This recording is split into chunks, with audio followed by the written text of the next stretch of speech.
Bon début de semaine à toutes et à tous et bienvenue dans le journal de l'économie que nous démarrons tout de suite avec le sommaire. La Tunisie va moderniser son secteur financier à hauteur de 268 millions d'euros. C'est grâce à un prêt de la Banque africaine de développement.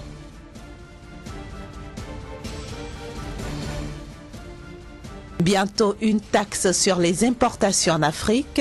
Le principe a été adopté dimanche par les chefs d'État et de gouvernement de l'Union africaine. Enfin, nous parlerons du classement des compagnies aériennes selon Skytrax.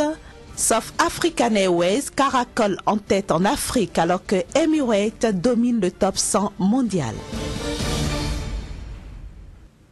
Je le disais à l'instant, la Banque africaine de développement a accordé à la Tunisie un prêt de 268 millions d'euros, prêt destiné à soutenir le programme d'appui à la modernisation du secteur financier dans ce pays, lequel programme sera mis en œuvre sur la période 2016-2017, ce qui pourrait notamment permettre à la Tunisie de dynamiser d'une part l'intermédiation financière qui demeure en deçà du niveau requis dans ce pays et favoriser d'autre part l'accès des entreprises et des ménages au financement. Parlons maintenant du 27e sommet de l'Union africaine. Les chefs d'État africains ont adopté le principe d'une taxe sur les importations pour financer l'organisation panafricaine et réduire sa dépendance vis-à-vis des pays donateurs.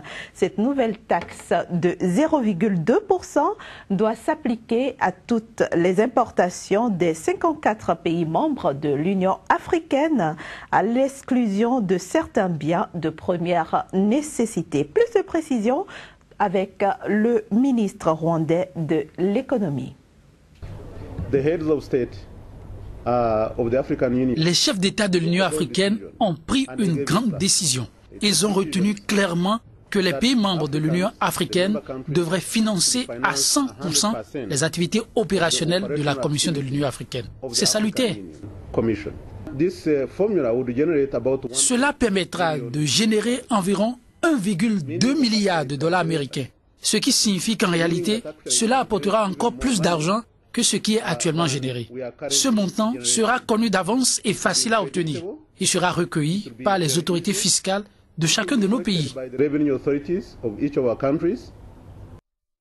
Le secteur de l'énergie va bénéficier de 10 000 milliards de francs CFA d'investissement sur les 15 prochaines années en Côte d'Ivoire. Promesse du président ivoirien Alassane Ouattara. Il a annoncé la nouvelle à l'ouverture du 3e séminaire national sur l'énergie en Côte d'Ivoire. Séminaire placé la semaine dernière sous le thème « Quelle énergie pour une Côte d'Ivoire nouvelle, bilan et perspective ». Après le cacao et le café, les autorités gouvernementales ivoiriennes ambitionnent faire de la production énergétique la deuxième mamelle de l'économie ivoirienne. À cet effet, la fondation Félix Houphouët-Boigny à Yamoussoukro, capitale politique ivoirienne, a accueilli plus de 350 participants venus de l'Afrique de l'Ouest, de l'Europe et d'Asie pour nourrir la réflexion autour du thème « Quelle énergie pour une Côte d'Ivoire nouvelle ?» Le gouvernement poursuivra ses actions en vue du développement des 2 premières centrales solaires à Korogo de 70 MW au total, d'une centrale de biomasse à Boisseau 46 MW et la réalisation d'une dizaine de centrales hydroélectriques en plus de Soubré. Ce programme se poursuivra avec le développement de l'autoproduction. Le ministre ivoirien de l'énergie et du pétrole, Adama Toungara, a en effet, au cours de ces 5 dernières années, entrepris d'importantes réformes qui ont permis à la Côte d'Ivoire de connaître une véritable embellie sur le plan économique.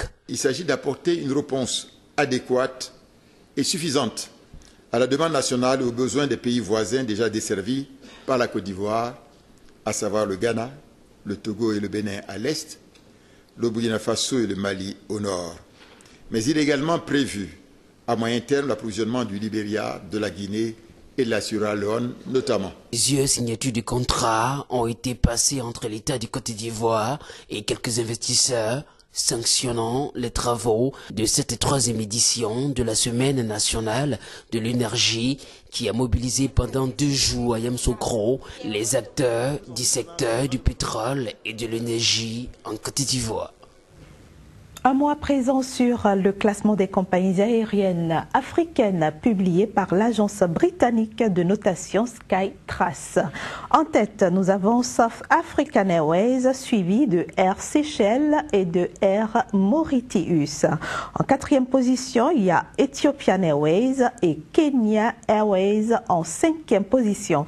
Viennent ensuite TAG Angola Airways et 2 compagnies sud-africaines low cost dénommées Kulula et Mango. Royal Air Maroc et Air Austral ferment le top 10 des meilleures compagnies africaines, mais elles ne figurent pas dans le top 100 mondial. Top 100 dominé par Emirates.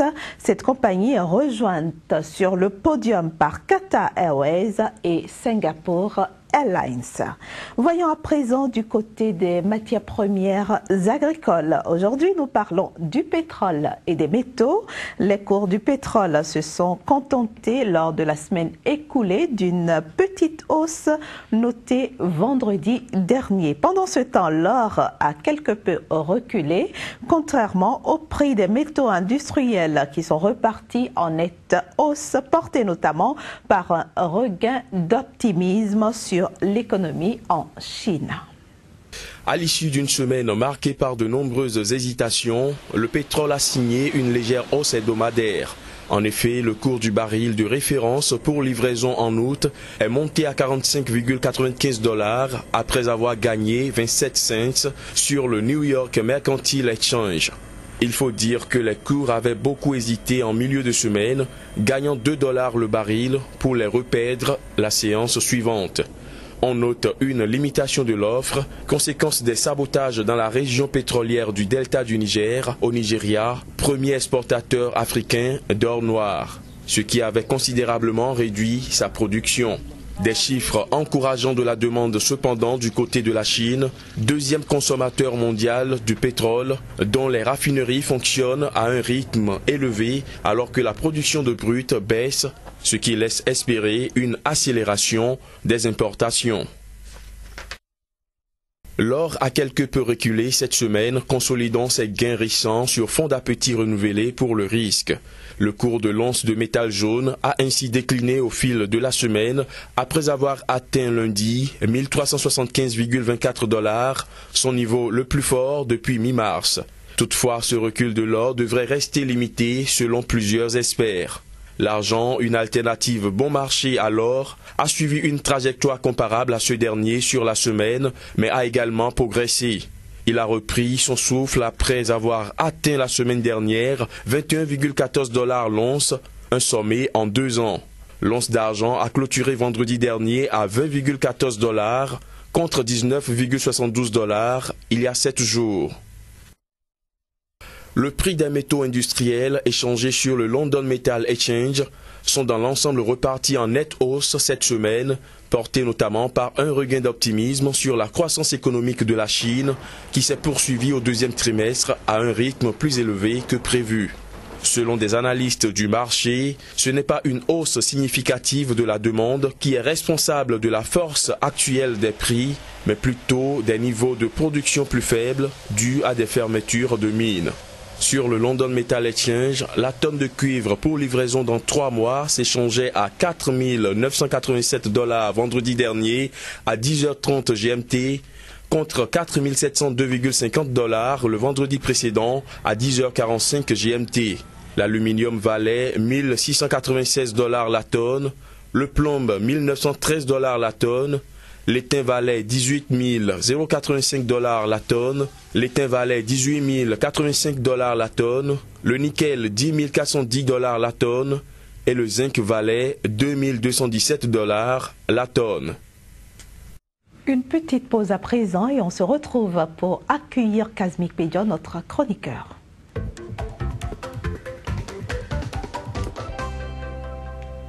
Bonjour Casimir et bienvenue. Bonjour Inès. Alors l'Organisation des Nations Unies pour l'alimentation et l'agriculture et le Comité permanent inter-État de lutte contre la sécheresse dans le Sahel veulent s'associer pour améliorer la qualité des échanges commerciaux. Bien sûr Inès, la réunion a eu lieu le lundi 11 juillet dernier donc à Ouagadougou. Et à l'occasion, les deux parties se sont convenues de ce qu'il faut désormais faire pour pouvoir booster le commerce au niveau donc du Sahel. Le Sahel aujourd'hui qui regroupe deux blocs économiques, à savoir la CEDEAO et bien évidemment la CEMAC, entendez, la Communauté économique de l'Afrique centrale. Donc deux blocs aujourd'hui qui sont forcément pourvoyeurs de richesses au niveau donc de l'Afrique et qui aujourd'hui sont restés dans une certaine nonchalance ou léthargie où forcément il faut aller vers pour pouvoir développer davantage la sécurité alimentaire, mais également la possibilité d'intégration économique au niveau de l'Afrique. Qu'est-ce qui justifie exactement la léthargie dont vous parlez? Oui, il faut dire que l'Afrique aujourd'hui vit d'énormes difficultés en ce qui concerne la sécurité alimentaire et notamment le commerce, parce que c'est une région aujourd'hui qui, il faut le dire, dispose d'une main-d'œuvre suffisante pouvant permettre de travailler l'agriculture. Il faut également dire que c'est une région qui aujourd'hui représente environ 350 millions d'habitants qui, il faut dire, devrait se nourrir 3 fois par jour, sinon au minimum 2 fois par jour. Vous comprenez que c'est environ le milliard de repas qu'il faut dans la région. Et on ne puisse pas comprendre comment se fait-il que c'est les importations ici qui doivent être la chose la mieux prisée au niveau de la région. Alors que l'Afrique est en train de vivre de plein fouet le réchauffement climatique avec la sécheresse et tout ça. Et donc la FAO s'associe donc au SILS pour pouvoir apporter un mieux-être aux populations. Et donc voilà un peu l'idée qui sous-tend donc la création de ce creuset pouvant permettre aujourd'hui de valider les potentialités économiques au niveau de la région. Qu'est-ce qui va changer justement au niveau de cette région grâce à ce partenariat?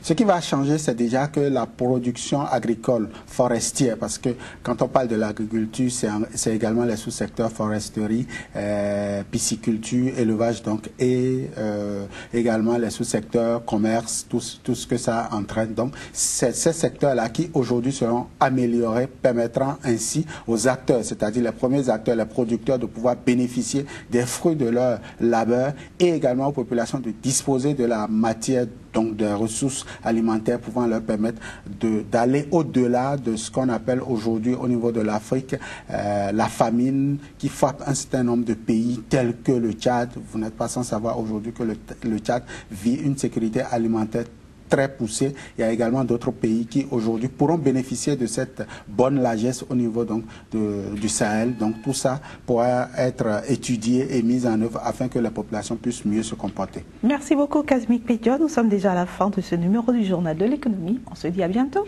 Toujours avec le même plaisir. Chers amis téléspectateurs, à vous aussi, je dis à bientôt et merci surtout de nous avoir reçus chez vous. Au revoir.